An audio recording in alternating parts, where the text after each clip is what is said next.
nós vamos estudar é a pulsologia que nós utilizamos da artéria radial. Essa está ao lado de um osso, 10 a 15 minutos é uma tarefa, condição crônica. O outro é gênero, masculino e feminino, tanto na questão do biotipo, como também fazer uma palpação, avaliar. Agora é lógico, conforme eu falei lá em métodos de avaliação, temos aqui no curso, desde a representação de órgãos específicos, acaba ajudando muito a fazer fisiologia. Olá pessoal, eu sou o professor Pedro, do canal Acupuntura. O tema de hoje é a acupuntura e o desenvolvimento da força muscular. E para que a gente possa entender como que a acupuntura pode auxiliar no desenvolvimento da força muscular, eu primeiro preciso entender como que essa força age no nosso corpo de uma forma, é importante entender, dentro da fisiologia do exercício. Então, a força, ela é uma tensão muscular exercida contra uma resistência. Isso é força muscular, uma definição de força muscular. Ela pode ser subdividida em 4 forças. Força estática ou isométrica, força dinâmica, força máxima ou força pura e força explosiva. Aí vamos entender cada uma delas. A força estática ou força isométrica é uma tensão muscular exercida contra uma resistência e dessa tensão não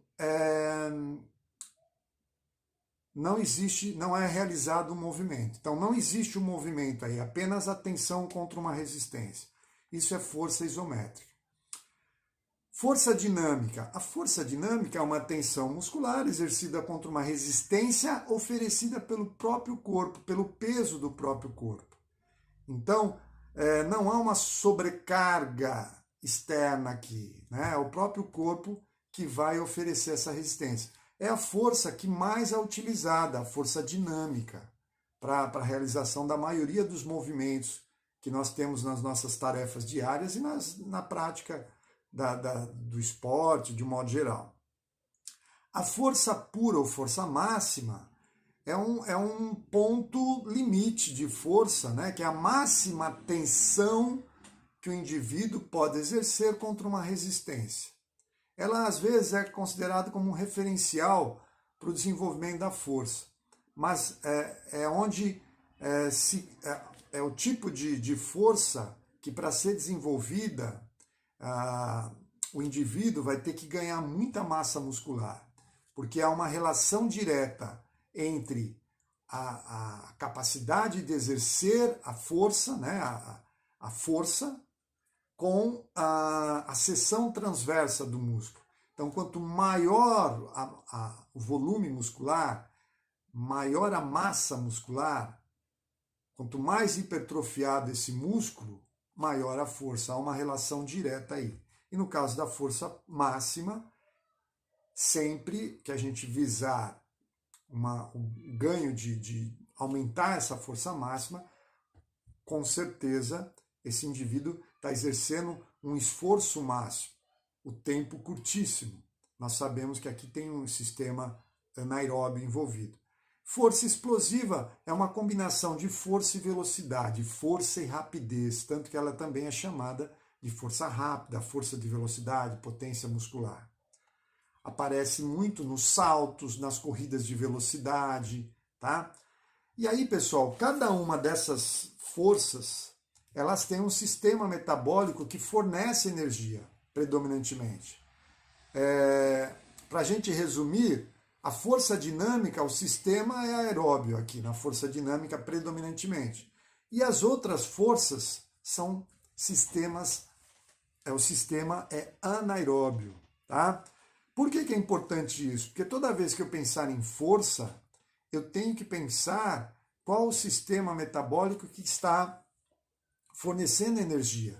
Se eu quero preparar isso fisicamente a pessoa, pensando em preparação física, eu tenho que entender qual o sistema metabólico que eu tenho que melhorar.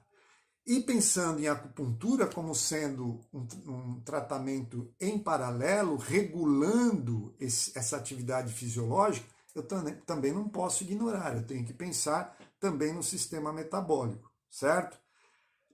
E aí é importante entender que toda vez que a gente faz uma análise dentro de uma modalidade esportiva, qual o tipo de força que eu tenho que trabalhar, eu preciso entender que essas forças elas podem aparecer nas mais diversas modalidades esportivas, predominando uma sobre a outra.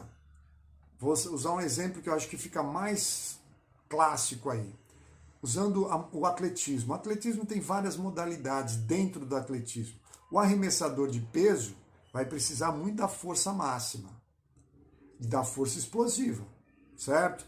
Agora, o velocista, quem vai correr, corrida de velocidade, força explosiva. Agora, se eu pegar um maratonista, um corredor de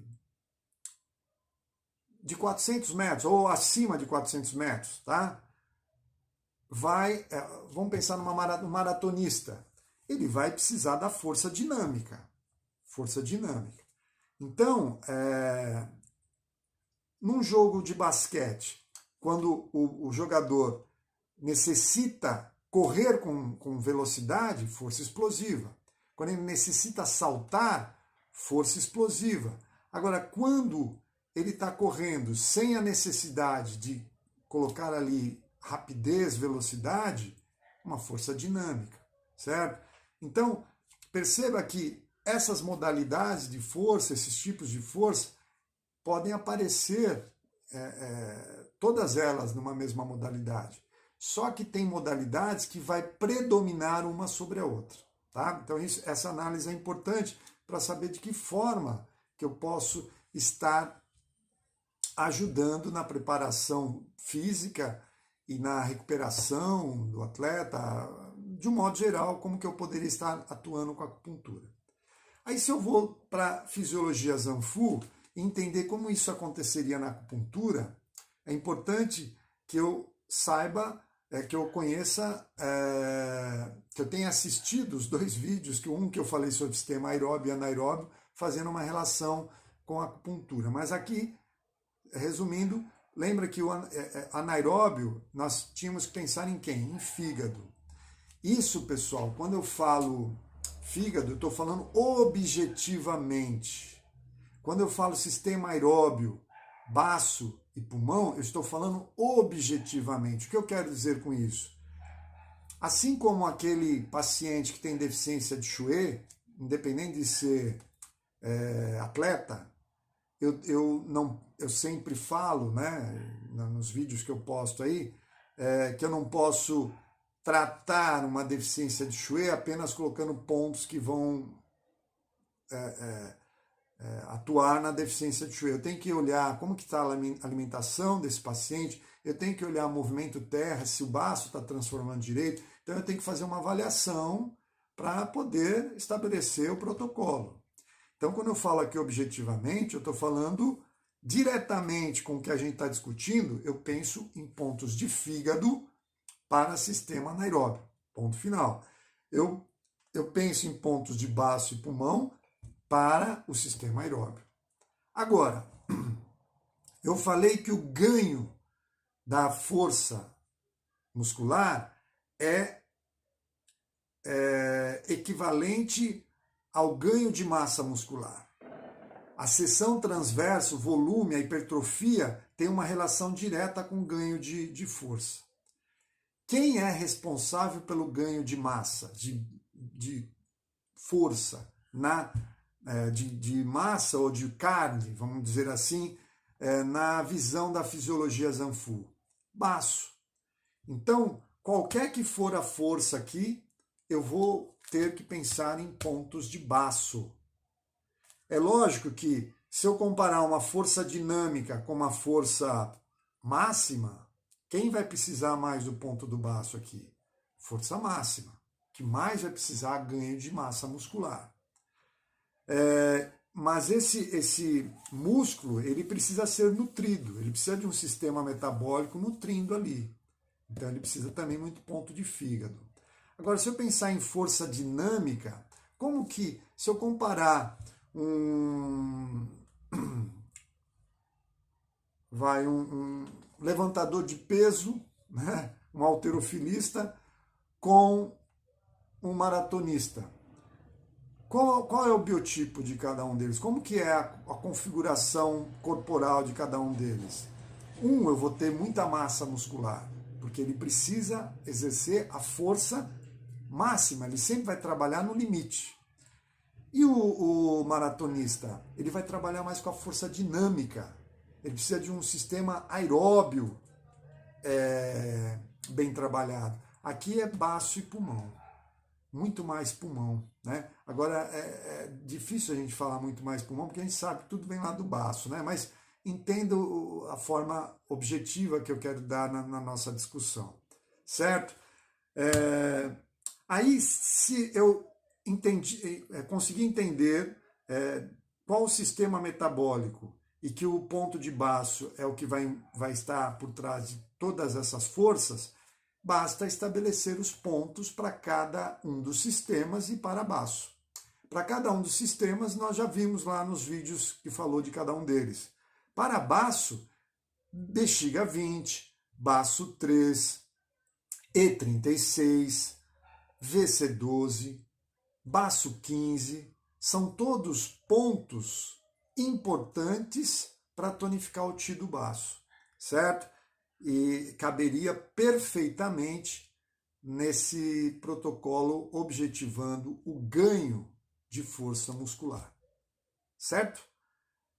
Ficamos por aqui, até o próximo vídeo com um novo tema. Abraço a todos!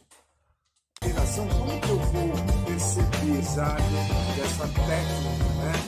Porque nós temos um curso, que é curso cheio, aquele que a gente vai sentir nas 3 sessões do curso, que você tem dificuldade para perceber.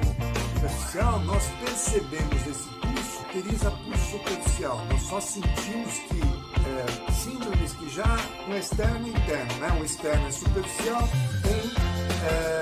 calor, não é difícil você perceber pulso cheio, calor de excesso,